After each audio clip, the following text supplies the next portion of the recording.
Hello, everybody out there, and welcome to the 500th episode of the Dark Avenger Comic Book Review. We went through 490, 491, 2, 3, 4, 5, 6, 7, 8, and 9, and here we are. Ooh, I'm At- number one. At 500. 500. Dude, can you believe it has been Yeah. 500 nearly consecutive weeks? And where we started, right here in this setting. Truly and Or where honestly, you started. right? That's why we're Yeah. recording here. And truly and honestly, it's been way more than 500. We've combined multiple weeks, not just to get to 500 on July 1st. By the way, happy July, everyone! Yep. Not just to get to July 1st, but way back in the beginning, we used to double up, we used to triple up. We used to record 2 reviews in one night. Or where you were the comic review and I was a comment. This is my Yep. 400 comic review. That's right.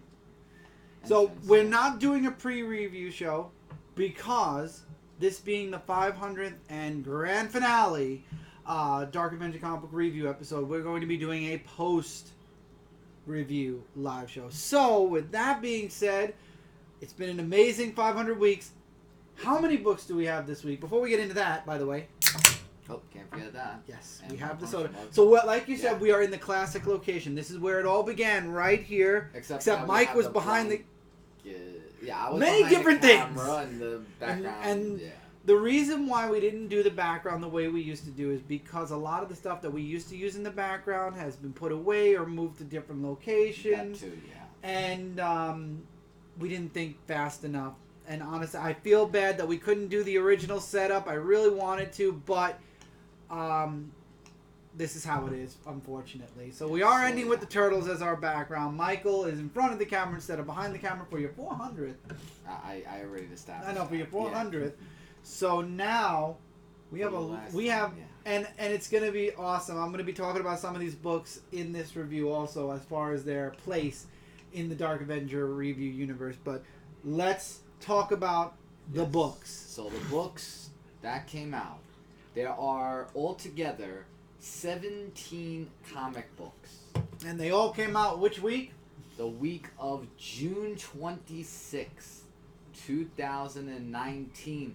The last week of June. And Right. we are going to start with... And this Your came comic book. out this week. And it did, yeah. I was I'm about to ask so you. happy it came out this week. It's the 30th issue, and I've reviewed all 30 up until this point. And what is that? Argo 5, issue number 30.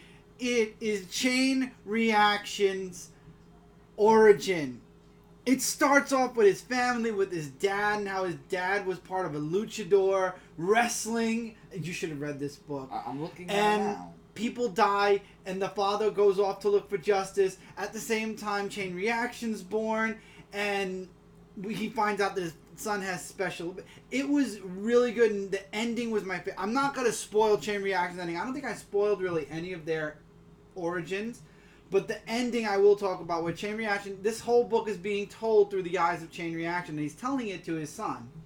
And we find out he's like, oh, thank God, you'll never have to truly worry about such problems. And we see his son hit a bunch of Ooh, marbles nice. in a really nice Chain Reaction. So that's cool. I loved it. Pinups were awesome as well. Argo 5 has been Ooh, around... who's that? That's Cassira. Oh. Argo 5 has been around the Dark Avenger comic book review series, I want to say since 200? Because that was around... I think it was 200. Since around 200. I think we knew Dan by Right around after, 200. by around Yeah. 200. Maybe 250-ish. Yeah. But if you would like to check out his Oh yeah, let's talk about other that. comic books, like, ARGOcomics.com, or you can go to Indie Planet and look up Argo 5, the Argo Anthology. He has a bunch of other one-shots. Sorority of Power. And Sorority of You know, Power. those Giggity Goo stars, you gotta love them. We've had, I think Dan had, I think we went through the first 13 books over the course of a certain amount of weeks. Yep. And I did the anthology another time, and then you did Sorority, and we had a bunch of others in between. There were lots. Argo 5 definitely is a cornerstone to the Dark Avenger comic book review series because it's been around this review for a while, and it is part of, and I will say this, it is part of my Dark Avenger top 5 comics ever. I've never had an issue I didn't like. That's rare. The only other books I could say that about are TMNT so far, and that's so far. What other series did I love from beginning to end? Superman Batman, World's Finest. Yep. I would have to sit here and truly think about it, but there were several series that I loved from beginning. Oh, Lock and Key. Oh, from yeah. beginning Lock to and end. Key, that's right. So, and there was that other one, Invincible. Invincible. Yeah. Well, Invincible had a little. But it was still something that you read, you know. And no, I'm there talking were about a my couple- top 5 though. Oh, well, I thought Invincible was. Yes. No. You know. All right. Well, anyway, let's go. So on to... Argo 5 plays a huge Yeah. is a huge book, and it's been a pleasure reviewing all 30 books. I love the series. Like I said, it's part of my top 5 comics. If you haven't checked it out, go check it out. Argo 531, I hear, is in the works already. I'm excited to read that. There's another book that Dan released. The Team Machine, I think it is. I'd love to read that book as well and talk about that book as well. But yeah, Argo Comics has been a huge cornerstone of this review, and it's fitting that the 30th issue on the 500th final issue How of about Dark Avenger that? Comic Review. Man. That's something. I can't. All right. I can't wait to see what Dan has planned in the future. I will say that. Definitely follow along with him, especially because he just released his new imprint. Yeah. So definitely look it up. Thunder Zone is the Argo Comics anthology. And with that, I've said a lot about Dan. Dan's an amazing person. He also does haul videos once in a while on Comic Frontline. And he has his own workout comic book too. That's right. Well, we talked about all the one-shots. We said he had a lot of one-shots. Just saying, So check it out. Check Dan out. Check Argo 5 and all the Argo comic books out. And I'm looking forward to seeing what comes out of Thunder Zone, Teen Machine, and what's coming next for Argo 5, honestly. All right, so there is no cover for this, and I don't know why there still isn't, but I'm going to be doing Bloodshot, Rising Spirit, issue number 8. Bloodshot has been my great series that I've read next to Exo Man of War, because Valiant I got into mainly after New York Comic Con. After Exo, yep. After Exo Man of War, that it made me explore different Valiant comic books. So this is a different Bloodshot going up against Ray Garrison, who is the actual Bloodshot with the nanites. So this wannabe Bloodshot, he just goes around and causes havoc, thinking that he's the real Bloodshot and everything.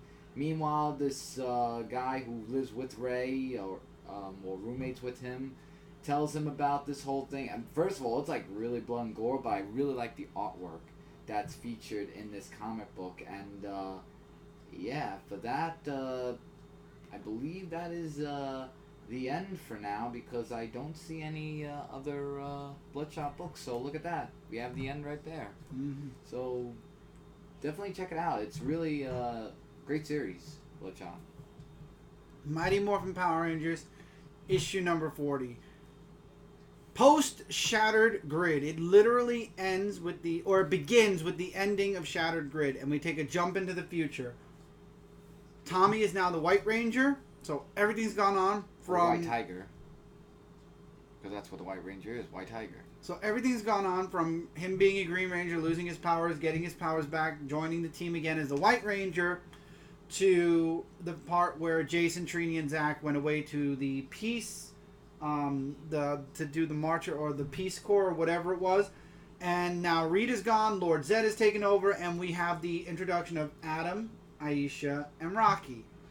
And this book kind of picks up where they've just literally, Jason, Trini, and Zach have just left the team. So now they're training Aisha, Adam, and Rocky to be part, they're training them on their movements, on their drills and whatnot, and they're fighting off against, this has to take place after the movie as well, because they're fighting off against the birds from the first movie. I forgot what those were called. And what's happening is Aisha, I keep wanting to say Jason, Aisha, Rocky, and Adam are feeling kind of like the outsiders, because they're not melding in well with the group, and Tommy's. I'm going to explain.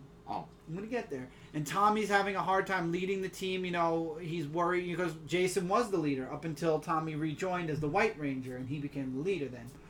And they have a conversation. They reach out. You know, they're having what was it?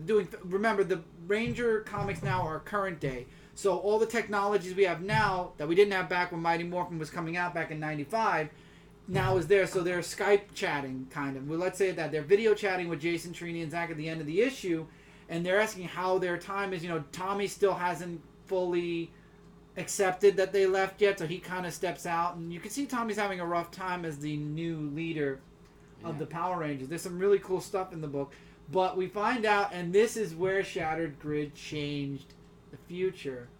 We find out that Trini, Zach, and Jason are off the grid, and they have Ranger suits. Yeah, and basically, this is going to play into something that happens with Go-Go Power Rangers, where I think Jason is going to figure out or remember. The TV series? I don't know, but Jason's going to remember what happened during Shattered Grid, and it's going to trigger something to where Trini, Zach, and himself leave the team, and now they're still Rangers, but they're dealing with something else. This could be the beginning of, or the teasers for a new book in the future.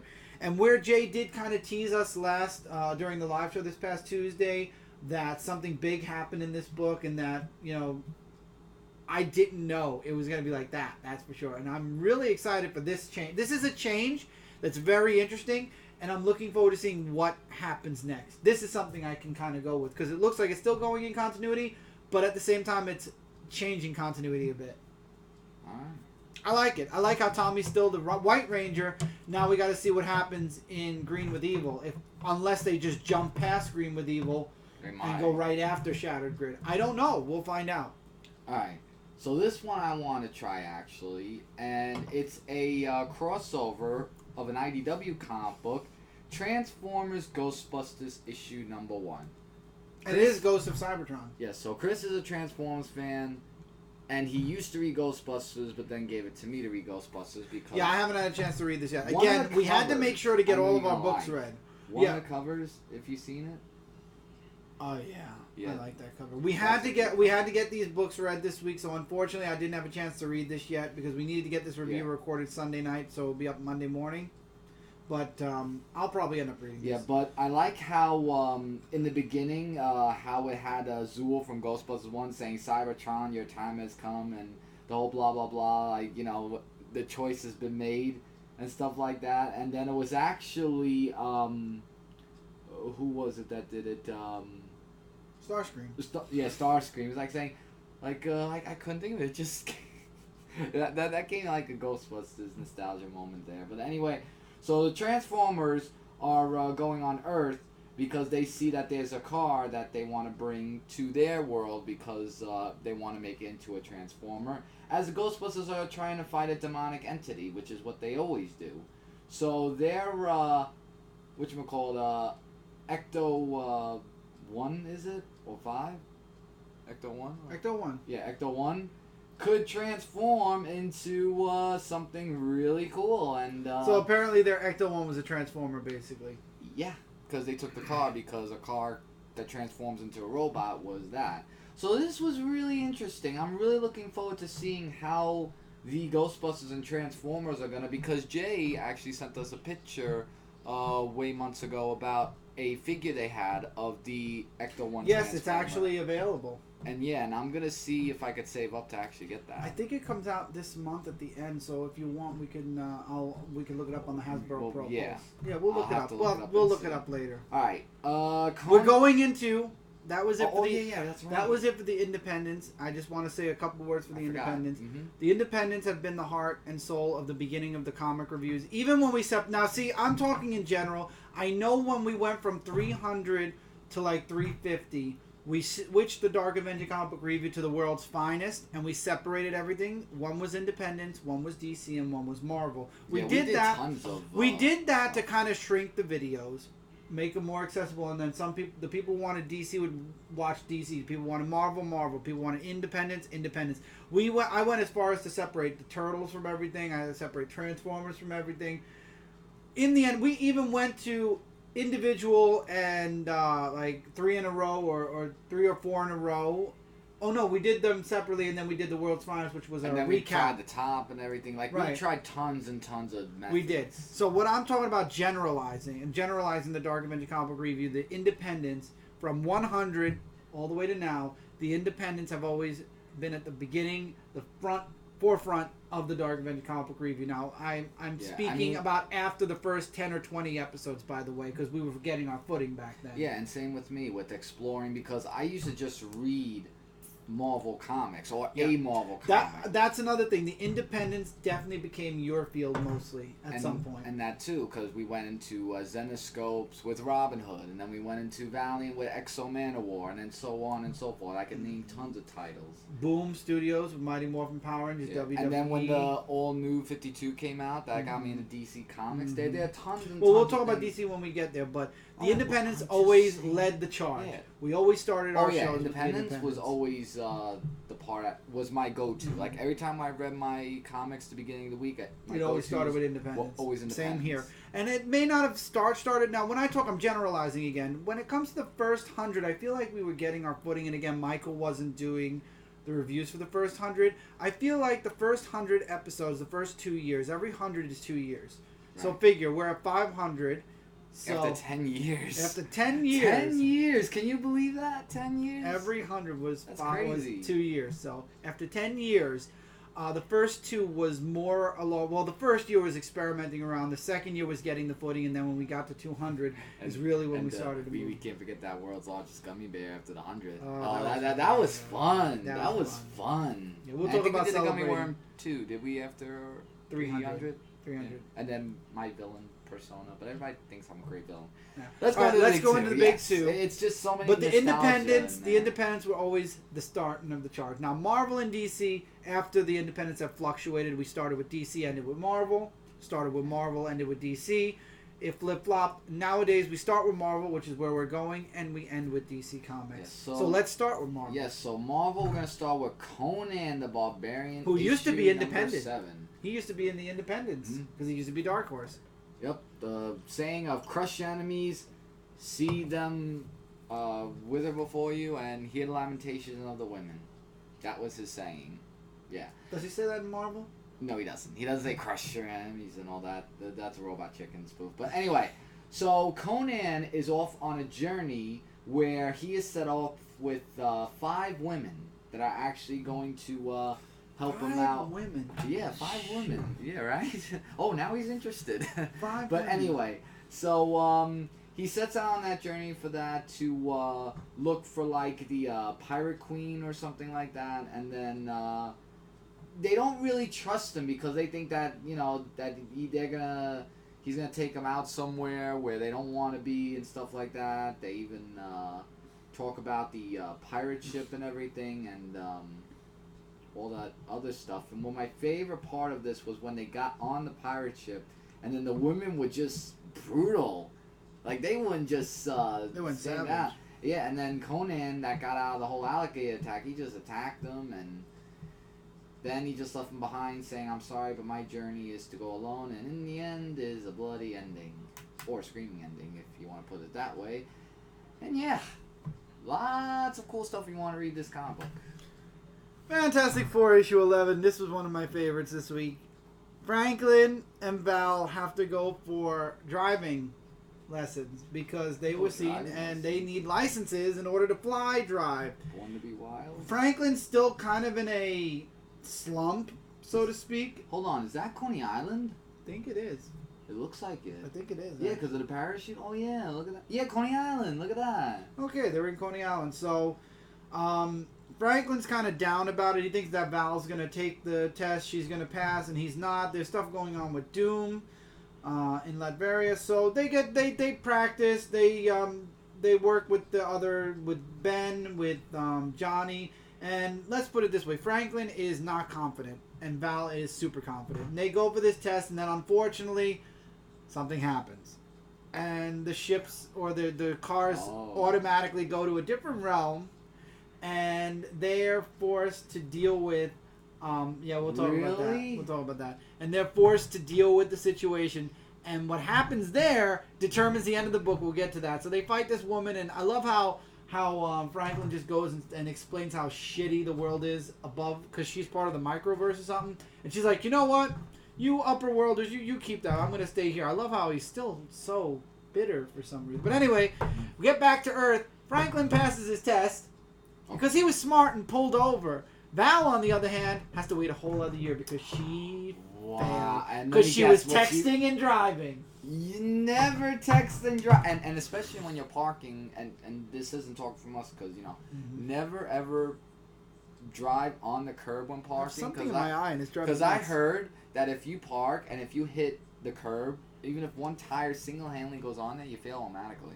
Really? That's what I heard. Wow. I mean, I don't know because I never went for one, and I just heard from friends. That's all I. All I'm gonna say is it was hilarious, but it was good hilarious. because they decide Franklin got his license, so they take a little trip. Puppet Master is coming next. I'm looking forward to seeing what happens next because now Puppet Master is that's Ben's wife is now wife's father, and he's like, I have to give my new son-in-law a present still, a wedding present. So I was like, oh boy, this is gonna be fun. And the cover shows the Hulk, so I'm guessing he's going to Puppet Master the Hulk, or it's going to be interesting. I'm interested to see what's next. This was a one-shot, Spider-Man, Reptile Rage. If you're a fan of the Lizard, you will be checking this out. If you're not a fan of the Lizard, you won't be checking it out. But it's Kurt Connors. It's him struggling as the Lizard, Spider-Man dealing with him. The art was great. Who wrote this? The story was great. Oh, Ralph Macchio. I know his some of his works. A lot. Oh, but there's a lot of dialogue. Oh, it was dialogue heavy, but I read it because it was fun. I liked it. I thought it was a nice one-and-done story set in the past, back with classic Lizard, classic Spider-Man. It was great. I enjoyed it. Mm-hmm. Oh, okay. I was just looking. That's it. It's just a classic tale. All right, so we have the Amazing Spider-Man, issue number 24. We're now focusing on another character, and that character in this issue is Mysterio. And the thing about... was it really a character or was it a nightmare? I thought it was a nightmare. Hold on, I'm going to get to that. So after the whole Peter, MJ, I love you, yada, yada, yada thing happened, we see that Mysterio is going to a therapist and he's talking about how he had all these things that he went through and how he went to hell one time and this and that. And the therapist is telling him that all these things to you must have been an illusion. And Mysterio's trying to deny it, saying that it was so real. And the therapist is like saying, with you dealing with all these illusions, you had to think, that's probably what you saw and everything. And then we see that Peter Parker's having a very hard time sleeping because he probably sensed something was going on. But then there was one thing where, I'll say his name because they say Kindred actually comes in this issue. So a new villain. Yeah, but even though he was coming to apologize to him, he's actually made the ending very brutal of not just saying sorry as in general, sorry for as in what he did to Mysterio. Which could be just a big old nightmare. Mysterio could still be alive. Right, and then when Peter woke up, he's just saying that it looks so real and everything, just spoke to me and to call him Kindred, and And it was a little second story, which was funny, of the bird who he gave the pizza to. So, he's like saying, Spider-Man I think I just lost my appetite. I thought that was funny. But this was a really good issue. I liked how it dove into more Mysterio. That's what I like about Amazing Spider-Man. It goes and dives into a single solo character. That way we could all get a better understanding of, oh, okay, so now I know what it's going to be about. So maybe Kindred's story will be the next one. I'd like to read about that. Friendly Neighborhood Spider-Man issue number 8. So we find out that the organization that's funding Aunt May's shelter is actually run by bad people. How do we find this out? Spider-Man goes to the Prowler to find out why he's the Prowler again, and if he's the reason why, what happened to Aunt May's shelter is what happened. And it turns out the Prowler took a job to save a friend who ended up dying anyway, and instead he kind of stumbled upon this dirty, dark organization that's using the front of kind of like a GoFundMe, the equivalent of a GoFundMe, but it's run by all dark. That's the bad guy. I wouldn't know, but I'm like saying, like, who is What's it called? He has it there. Fair Gray. And Looks more like a broken down person. and he uses the woman from the very first arc, the super old woman, and she kind of is like the break-in, and then Spider-Man and Prowler are like they're kind of sitting out watching her gather the information. It's very interesting, and it's so it looks like they're going to be dealing with this organization that's run by this supervillain. Now I forgot his name. Misery. Yeah, I saw some Misery. I think so. Yeah. And it's going to be interesting to see what happens next there. I've been enjoying Friendly Neighborhood Spider-Man. The art and story has been really strong and really friendly and neighborhood. It fits the title. It does fit the title. So let's go into some War of the Realms books, because I believe it's this, and then we go into the War of the Realms. Yeah, we have 3 War of the Realms. We have yours, mine, and then the all together in general War of the Realms. Superior Spider-Man issue 8. This was a bit weaker. Again, teaming up with other superheroes. They go to... Now, let me ask you, before I interrupt you, this is still Doc Ock, right? Yes. Okay, just want to make sure. They go to help the others. I forgot where they were, but this was at the point where they were searching for Thor. This story is a little bit behind. And he goes there, and all the big heroes who are going to look for Thor, you know, they tell him, go home, you know, keep our Earth safe. Keep Earth safe while we look for Thor. Even Pete's like, we don't need you here, dude. You're needed back on Earth. I see. You know, you gotta, and he's losing it, and he's starting to say, you idiots don't need my whatever. And then I love how Gwenpool's like, you know, in a comic book, if you go back, you're gonna be somebody else's hero, like something like that to boost his ego. And they go back and they end up fighting ice giants again. And I love how it's like he screams Avengers Assemble, and then Hawkeye's like, go back to the Dice-Cast. Yeah, just do me a favor, just stay with the Dice.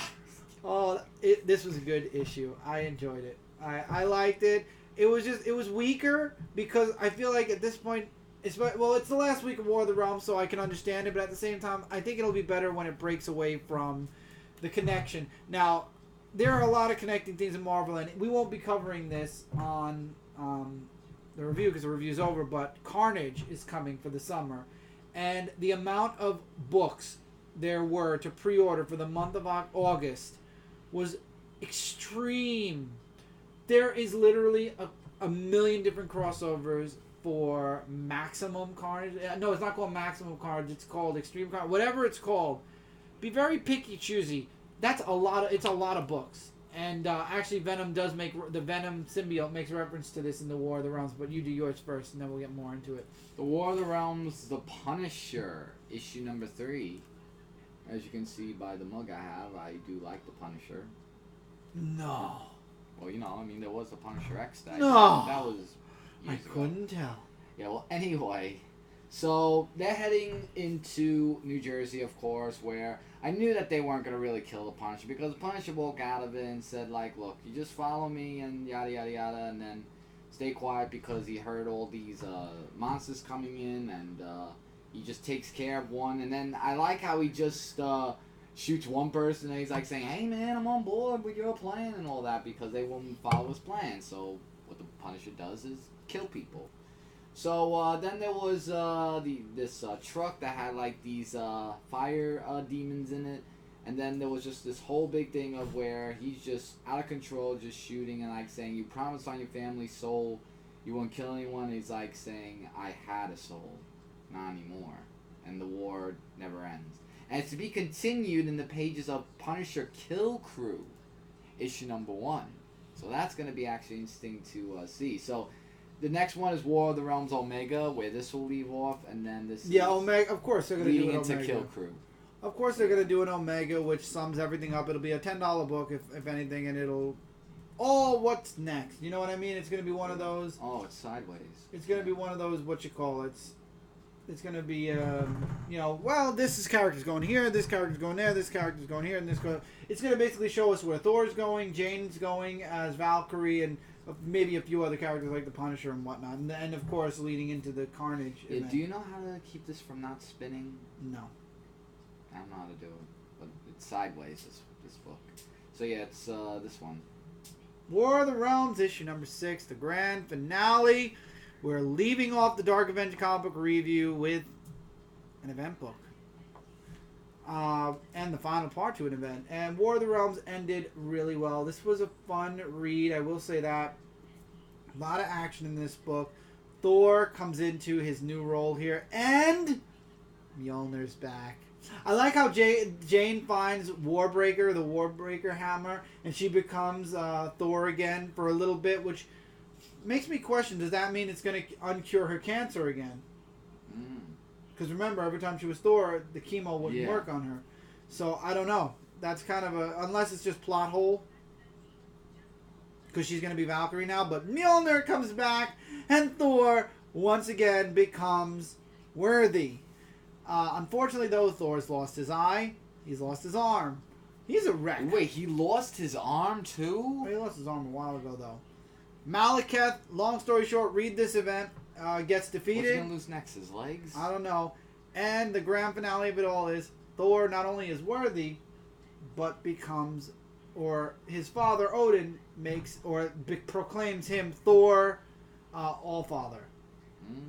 So Thor is now the All-Father of Asgard. Wow. That's going to be interesting to read. Again, this was something Jason Aaron had planned for a long time, and it was literally the long game. We played the long game. I remember this starting, Jason Aaron starting, this was actually going back to about 300, maybe about around 300 when we started Thor. After 300s, really. Yeah, it was after about 300. I think I was reviewing Thor around 300. No, I think it was around 200. I don't even know, but it's been going on for a lot of years, and this was the end. No, didn't you review Thor over the years of the comic reviews? Yes. Like towards middle of Maybe. hundreds, probably. Oh, I don't know about that. Like 150 on. I don't know. I remember you were reading Thor's or some Thor books that were. So that was Marvel, and the one thing I want to say about Marvel now, before we go into DC and we conclude the review, Marvel, like we'll say with DC, has been up and down, left and right. I mean, Marvel was part of our top favorite for a long, there was an upswing where DC was going through their new 52, and Marvel just exploded with a lot of books and a lot of enjoyment. And Marvel was on top for us. There were times when we first started this review where Marvel and DC were pretty even, I would say. They were. And nowadays, Marvel's is on the underswing again, and DC's on the upswing. But the one thing I've learned when it comes to the big two is there's always going to be a constant flow. So there'll be a time where DC's on top of Marvel, and Marvel's on top of DC. One thing I can say is I'm glad that this review stuck around long enough after one, because we were here pre One More Day, and we were here post One More Day. I'm really happy that at least we're ending this review 10 years almost after One More Day, maybe 9. And it seems to be that Marvel slowly is bringing Peter Parker and Mary Jane back together. I'm glad at least we got as close as we could get at this point in time. Leaving on a good note. We're leaving on a good note where it looks like continuity might fix itself with Spider-Man, but question mark, unknown at this time. I'm hoping in the future, maybe when Joe Q steps down, maybe Joe Quesada's finally just realizing, you know what, this isn't my comic company, this is the world's comic. I don't know. All I do know is hopefully things will fix with Spider-Man completely over the course of the next couple of years. This was an enjoyable run with Marvel. There were tons of events. We went a year with 3 events, 4 events. There are always a lot of events. One thing I can say about Marvel is they're full of events. Not a lot of them good, but some of them, when they're good, they're great. It's one thing I can say. And Marvel, again, it was our, right after Independence. Sometimes we ended the reviews with Marvel. Marvel has been on there are very few books we're reading from Marvel right now, but the books we do read, we really, truly enjoy. There are very few Marvel books I could sit here and say I reviewed and I hated. Unless I dropped them, then I didn't like them so much. So, Marvel was a fun company, wouldn't you agree? I think Marvel also was... I think I took over Spider-Man for you until the recent run with Amazing. Yeah, that's right. I mean, Marvel's had lots of books that I've read. Like, I went to Spider-Man, then to Punisher... Then there was that X-Men book that was good in the beginning. I think it was Wolverine with Legion. I remember. Legion you liked? I liked it, and then after a while it just got too much. Like, there was some comic books of Marvel that I liked, but then when it got a little too much, I'm like, okay. And how can we forget Avengers vs. X-Men? Oh, yeah. That was a big event. That was a pretty good event, happened, and we enjoyed that one. There were so many events, but The one thing, if I had to remember of what we really liked covering, was definitely Avengers vs. X-Men. Oh, that was fun. Yeah, that was fun. That was a lot of fun for sure. Yeah, and it was during the summer too, actually. All right. So we're in DC now. DC, and we got a lot of imprints before we get into the main DC. So Dial H for Hero from Wonder Comics issue number 4, now of 12 instead of 6. This issue, they are in Detroit. They are looking for the Justice League. They stop off in a museum where there's this kid or this guy that's like a spokesperson for the Justice League. Apparently he ran with the Justice League for a time. And you've got Mr. Thunderbolt, who's trying to mess around with the robots in this place to get them to use the Dial H. And they do, and unfortunately Miguel keeps getting crappy superheroes. Like, he keeps trying to redial it several times while his friend and the other guy who apparently used the Dial H phone at one point in time are these super cool superheroes. So Mr. Thunderbolt reaches in and says, instead of dialing H, why don't you dial S for Sock and McGee? And unfortunately, being influenced, this was all on purpose to influence Miguel to do that, and he does, and Mr. Thunderbolt is freed. And he takes the H dial, and now the world is in trouble. And what happens is, Miguel actually, instead of letting the Justice League handle it, because the guy says, I'm going to call the Justice League and let them handle it, he's like, no, this is my problem, I'm going to handle it. And he jumps in after Mr. Thunderbolt, so now he's inside the Heroverse. It's really good. I'm really looking forward to seeing where this book goes. I love Dial H so far. I've been really, truly enjoying it a lot. Boy. The last part, this is the last part. Batman Damned, 3 of 3. This was an out there book, but Swamp Thing was in the book. Constantine was there. Batman finally. Wait, this I gotta see. So apparently, Batman believes he killed the Joker because he was dying as well, and he finally admits that. And I love how Swamp Thing warns him about Constantine. He says he's not your friend, whatever. And they're reaching in and they're trying to get, and Batman's trying to get answers and everything. It's so dark. It's a dark book. I enjoyed Batman Damned a lot. I'm not going to spoil the ending, but let's just say the book ends... there's also that girl from his past that's trying to... I don't know if she's trying to eat his soul or trying to take him away forever. I'm not too sure. It's very creepy, but she was there from his past, apparently, or maybe this is just part of a dream. I'm not too sure, but... You hurt her feelings. Constantine. But anyway, the ending comes with judgment towards Batman, and Zatanna's in the book. I love the art in this book, I will say that. Zatanna, they drew really nice. But this ends with a pretty open ending. I mean, they definitely could reach out and do a second volume of this. I'm not too sure if they will. I enjoyed it. Looking over the first issue with the bat penis, which didn't bother me at all, but apparently it bugged a lot of people to the point where they were like, don't buy this book, or DC pulled it back and censored it. We have the uncensored physical copy, which I don't know how much it's going for now, but wasn't much. It was a shadow of anything. Constantine's a badass in this issue. Oh, Constantine was very good. You should have read this. You would have liked it. I still can't get this stupid thing out of my eye. It's driving me nuts. So sorry if I'm blinking a lot. Yeah, I had this little piece of gunk, I think, in my eye, whatever. Wow. But it ended really well. I liked it. Definitely check out Batman Damned. And it's in the larger format book. Mm-hmm. I enjoyed it. Books of Magic, issue number 9. Ellie's stuck in the book. Makes friends with this guy, Kip, who apparently is like, if you watch Lord of the Rings, he's like the tree people. Mm-hmm. And... By the way, Tim's not in this book at all. This is all about Ellie and how much she loves magic until magic trapped her in this book, and now she hates it, apparently. But she finds a way out of the book. She's smart enough to figure out how to get out of the page, out of the book. She gets free. Kip gets free. He gets what he's always wanted, and we get his backstory in this book as well. And she goes home to her parents. And apparently at the very end of this book, Tim also is returning home. And he's like, hey, Dad, I'm home. And that's where the book ends. I enjoyed this issue. Even though Tim wasn't in it, I really liked Ellie's strength in this issue. I thought it was really good. Truly enjoyed it. Books of Magic is my favorite book out of the Sandman universe. It has overshadowed The Dreaming at this point. because the Looks Dreaming solid. is out there, but the Books of Magic, I think is going to be always one of my top tier books. It hasn't failed me yet. 8 issues. And we're up to the main line of DC, and we only have 2 mainline DC books, and they're both past the thousands. Yeah, and that's another thing. Like, these 2 comic books they're going to review are the only 2 that got to 1,000.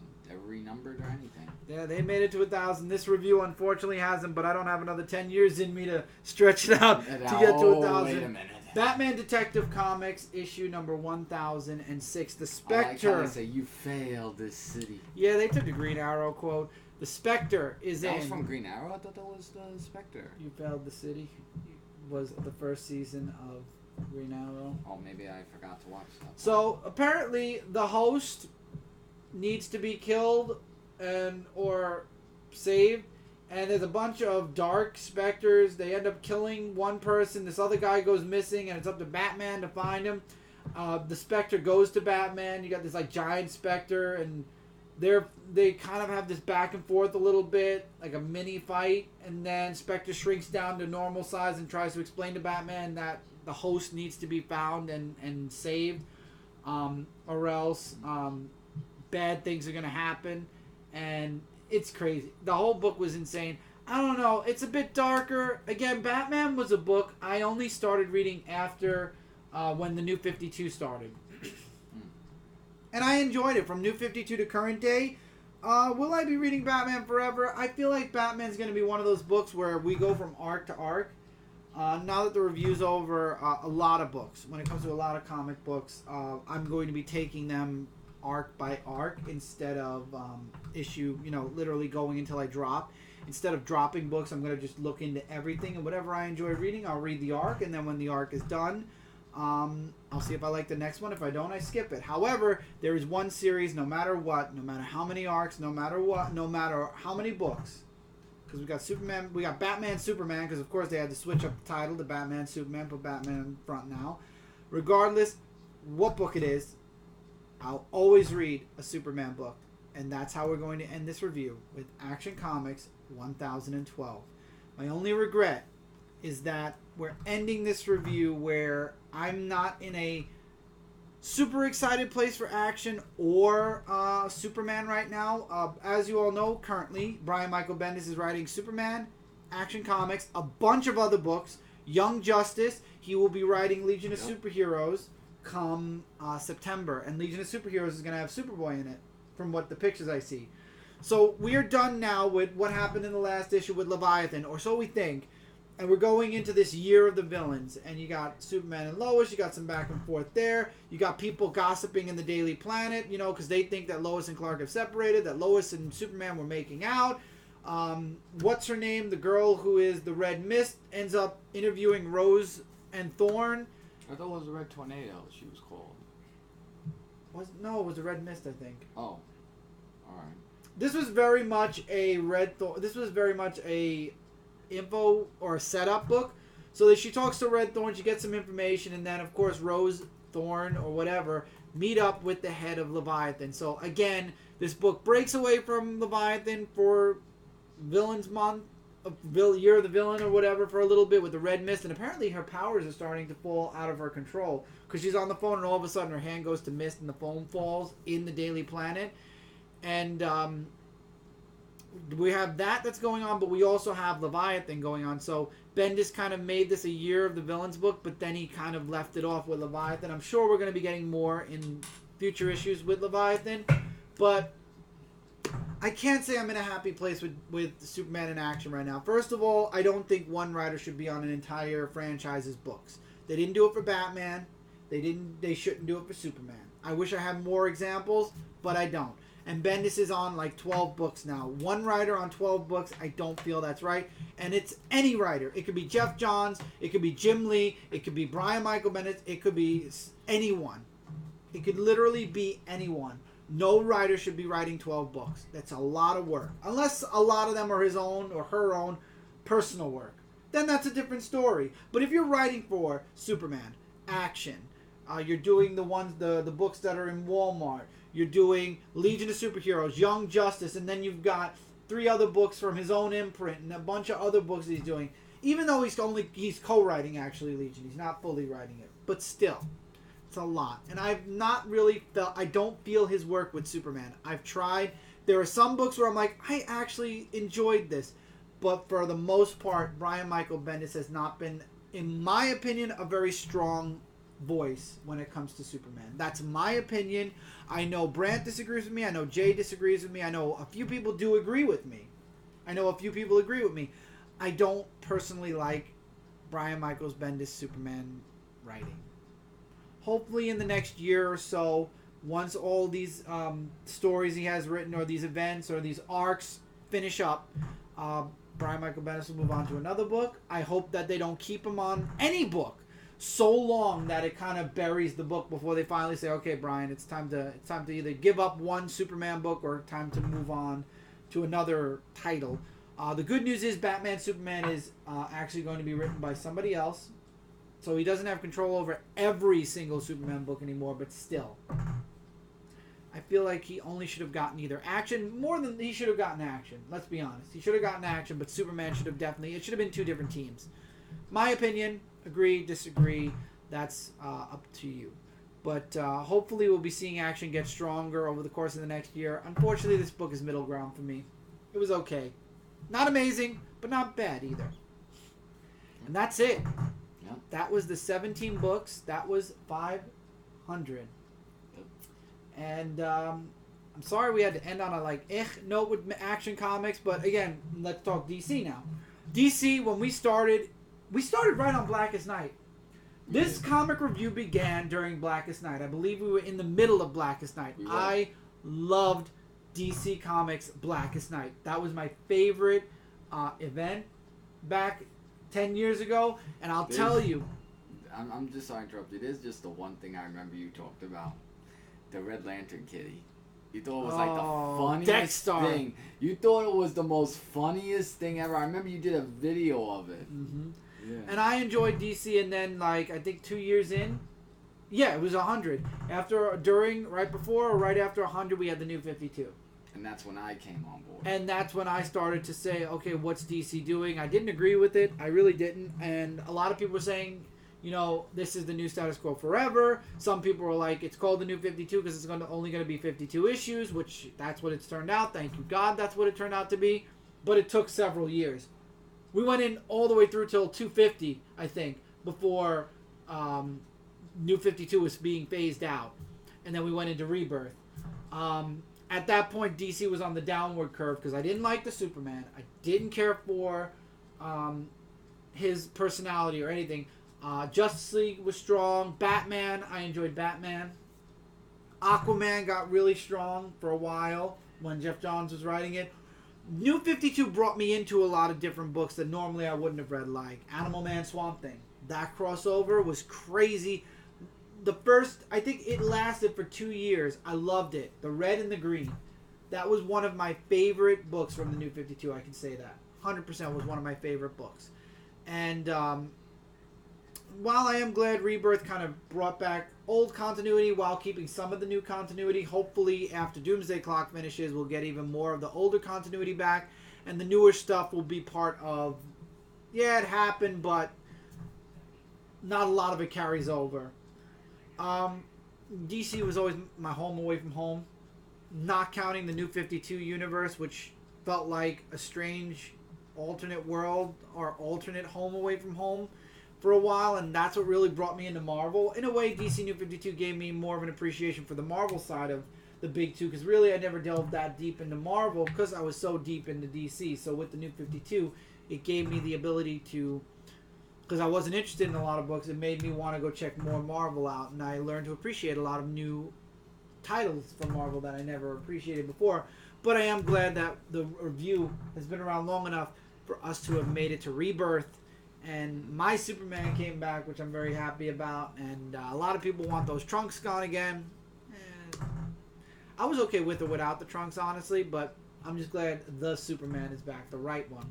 And DC, I'm very happy with right now. I just feel like, again, they're letting too many big-name writers have too many big name or have too many books. I'm hoping in the future, if anything, that we'll get more diversity in our writers all across the board.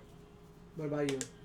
Well, DC, I have to say, when the New 52 happened, I know you didn't like the New 52, but it actually gave a chance for me to look into DC because I was always Marvel.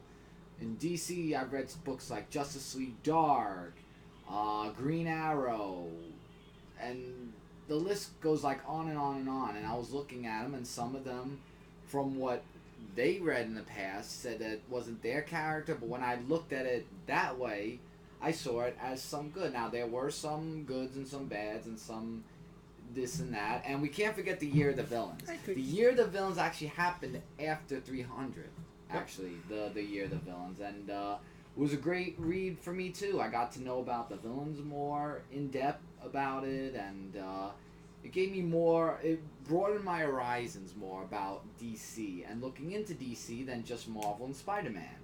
Or Marvel and Spider-Man Punisher, or so on and so forth. It made me look at both events, both sides of the universe, to see how both can be different in some ways, shape, or form.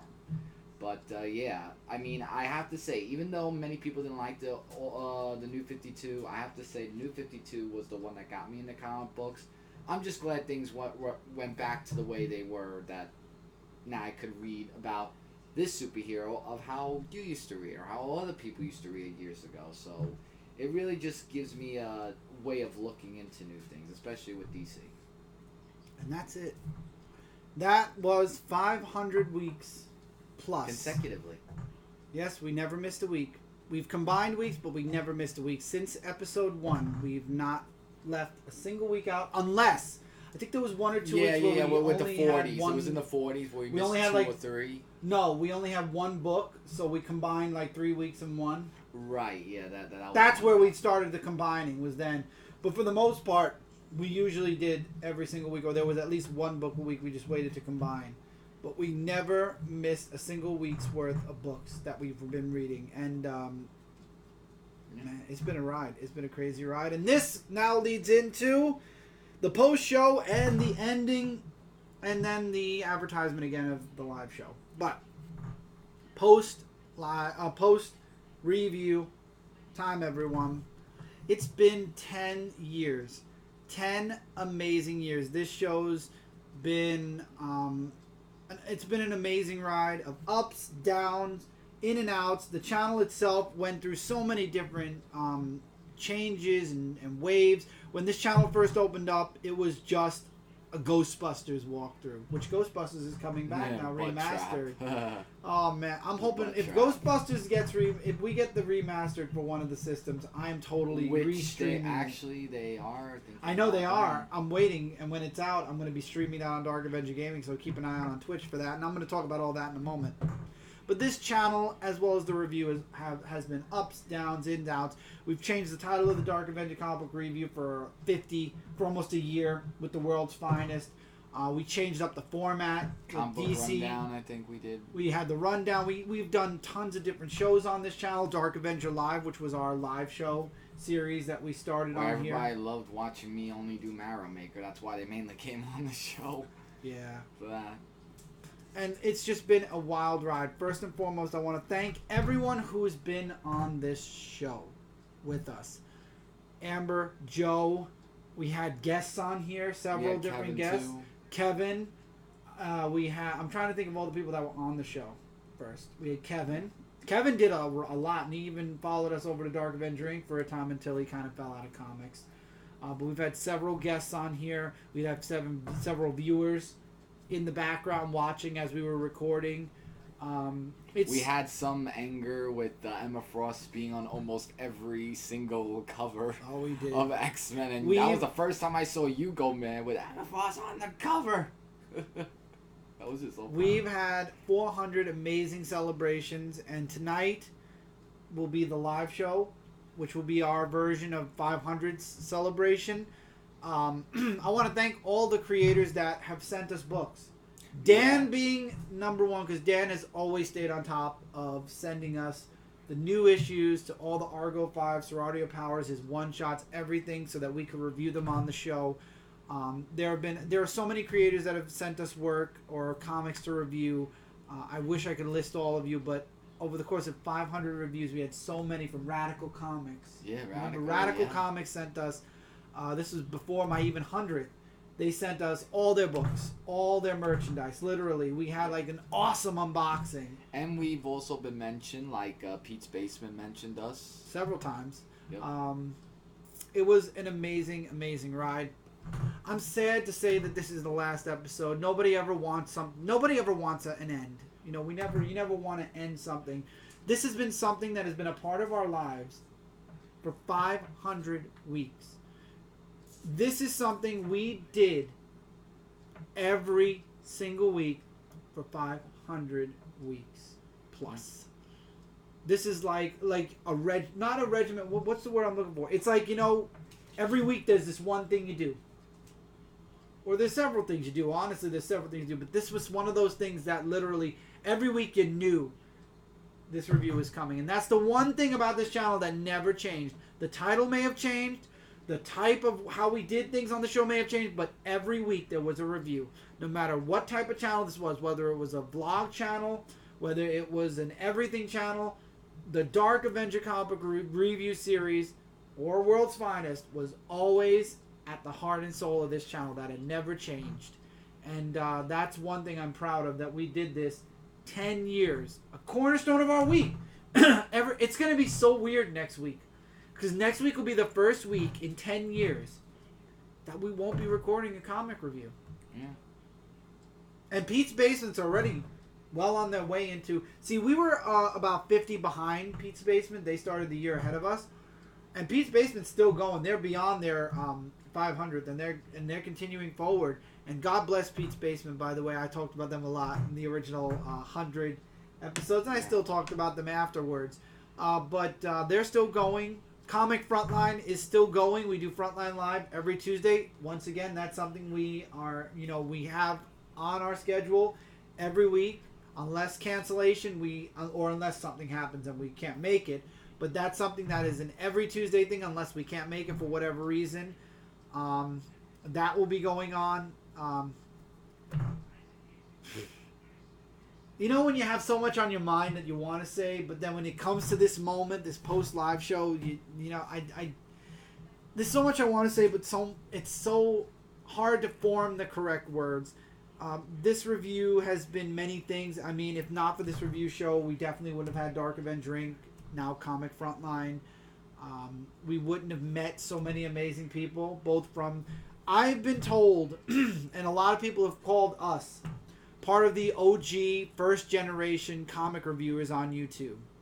And whether that's completely 100% or not, I believe it is, because I remember when we first started on here, there weren't that many comic reviewers, and we were part of the original generation in our group. First gen YouTube will always be the heart and soul, even when I was starting in 2007. We are in, I don't know what generation of reviewers right now, but I'm happy to say that there are other reviewers out there. So I'm glad to know there are still, the books will still be being reviewed elsewhere, and we will still be talking comic books. We will still be talking our top 5 every single Tuesday. So we are still technically going to be reviewing comics, just not on a grand scale like this. And I'm sure we'll still have a few.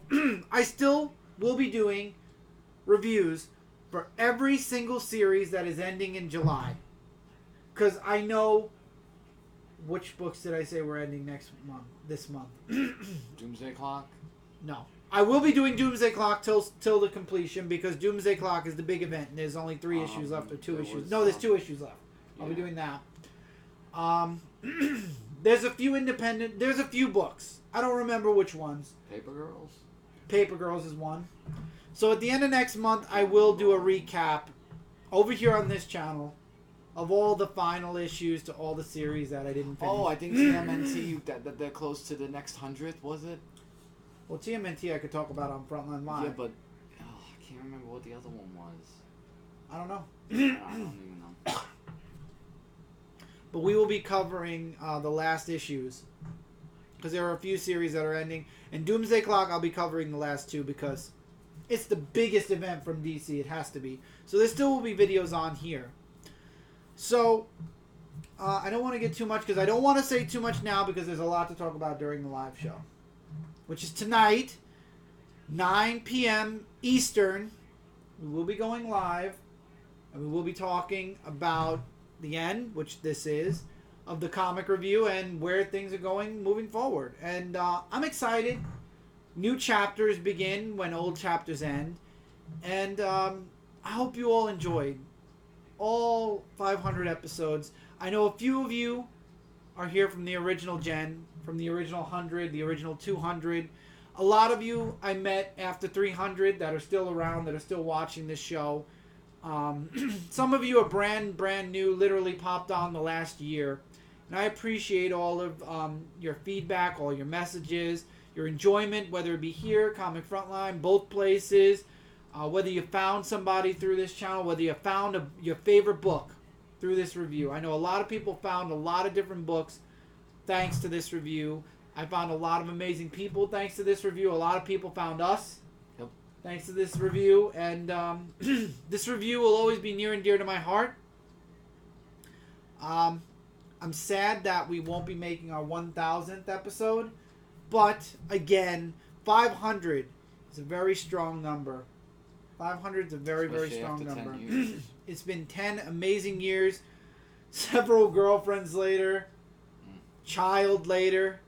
A lot of long hair, short hair, long hair, short hair. Beard, no beard. Muscle shirts. Live streams instead of live reviews instead of video reviews. Back to video reviews.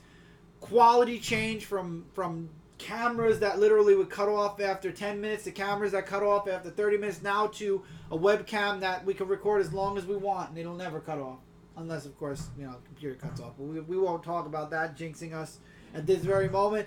Edits, annotations, everything, intros. This has been an amazing ride. I loved it, and I hope you all loved it as much as we did. I hope you all felt the passion we did for this series, as this is the longest running series on this channel. This is the only main series on this channel that has gone on and stayed the course of time for over 10 years.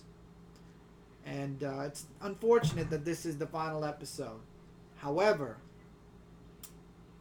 now it's time to reflect on those 10 years.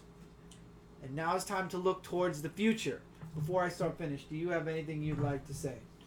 I mean, as the cameraman, as the setter-upper for the background, as now part of the... you were part of a panel, now it's just you and I as a co-reviewer. Like, there's so many memories and thoughts that go through my mind. I mean, the biggest thing after 100, like just coming on and reading books and explaining books more, because I really never read that many books like comics, right? But it really made me look into things. It made me explain more about when I read a story. I can actually understand it more. It's been a really enjoyable ride, whether it was with people or just us or with anything. It started with just me alone. Yeah, and then it just grew, and just knowing how much over 10 years... A decade's worth of comic reviews. Worth of comic reviews, and getting me to improve on how I tell stories or to actually understand them better, as well as superhero perspectives. It's really actually taught me a lot in more ways than one. Because many of you probably thought, oh, well, he's reading a comic book, he should know what things are. But then after we're going with Post-it notes and then trying to remember things in memory, and sometimes I have to look back at it because, it's sometimes hard to remember things because I read books usually earlier than the review, and then sometimes I have this thing of forgetting, and even though I may repeat things over 1,000 times, it's actually helped me improve ways of how to review and all that stuff. And we also had amazing times at New York Comic Con back when getting a press pass, you didn't need like 1,000 different credentials. Those were amazing times. I wish New York Comic Con would ease up a bit again. So many requirements just to get press for anything anymore. But anyway. Yeah, but it was really a great ride of that. And we truly thank all of you out there who have come for the ride. Been a part of the ride. Watched the ride. Have contributed to the ride. All around. And this is where it's just literally where we're just going to go there and lights out. So, that being said, a decade of reviews is now over. Now we look towards the future and what's next. Tonight will be Dark Avenger Live, the 500th comic review celebration. And big things will be discussed a mere 12 hours from now, because this video will be scheduled and premiering, by the way, at 9 a.m. Monday morning. Eastern Standard Time. Eastern Standard Time, that's right. At 9 p.m. Eastern Standard Time, we will be going live. We will be celebrating 500. And all I'm going to say, this chapter may be over. This decade's worth of reviews, this decade's worth of amazing books, crappy books, okay books, surprise books, everything far and in between is over. So what's next? I'm going to be very excited come 9 p.m. tonight when I get to talk to all of you about exactly what is next. Yeah. As the reviewer becomes the creator. And that is the only hint you're going to be getting. Until then, as always, to all my comic fans, to all my viewers out there, take care, keep reading, always, keep collecting, always. And we will see you very soon on another video. Well, we'll see you tonight on the live. Let's say we will see you in 12 hours really soon. Dark Avenger Live, 500th celebration. And Mike, since you were the cameraman all the way back 100 years ago, hundreds of episodes ago. I said hundreds of years, it doesn't matter. You go ahead and do the camera work one more time.